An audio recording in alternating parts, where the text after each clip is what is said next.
Mary, a native of Australia, has always strived to lead a modest and relatable lifestyle, even in the most challenging circumstances. Born on February 5, 1972, in Hobart, Tasmania, she enjoyed a serene and happy childhood with her parents, John Donaldson, who became the Dean of the University of Tasmania, and Henrietta Clark Donaldson, an executive assistant to the university's pro-vice-chancellor. The death of her mother on November 20, 1997, was a heavy loss for the entire family, and in 2001, John Donaldson began a new chapter by marrying crime writer Susan Moody. This marriage, however, developed with a certain restraint. Mary is the youngest of 4 children: Jane Allison, a pharmacist and godmother to Prince Christian; Patricia Ann, a nurse in her second marriage and godmother to Princess Josephine; and John Stewart, a geologist and father to a daughter, as well as godfather to Prince Vincent. From a young age, Mary displayed a lively mind and a keen interest in sports. During her school years, her musical talents and love of sports became apparent. She played the piano, clarinet, and flute, captained the rugby team, and competed in swimming and equestrian events with her horse Diana. Mary also dabbled in basketball, consistently demonstrating a competitive spirit and teamwork skills. In 1989, she began her studies at the University of Tasmania, graduating in 1994 with a bachelor's degree in law and commerce.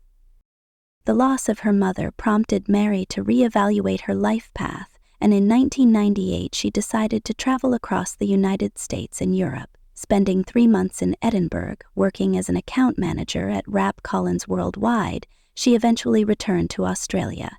There, she was appointed Client Services Director at Young and Rubicam, Sydney, before moving to the Love branding agency. It was in 2000, during the Sydney Olympics, that she met Prince Frederik of Denmark, a meeting that would forever change her destiny. Later, Mary grew closer to Frederik's circle, and in 2002 she decided to move to Paris, where she taught English at the Business English School. A few months later, she finally settled in Denmark, working as a consultant at Microsoft Business Solutions. 2 years later, on May 14, 2004, she married the heir to the Danish throne. Since then, Mary has enthusiastically taken on her royal duties. Loneliness has been a recurring theme in Mary's life. It deepened after the loss of her mother and resurfaced in 2002 when she moved to Denmark, facing cultural differences, intense media attention, and a language barrier. This experience became a cornerstone for the establishment of her namesake foundation in 2011. In the early days at court, Mary was mentored by Countess Victoria Bernstorff-Guildenstein, personally chosen by Queen Margrethe to guide the future princess. However, in 2006, Mary replaced her with Caroline Hearing, someone she knew before her marriage when Caroline was referred to as the Australian girlfriend of the heir. By 2014, however, both women had left her service without explanation.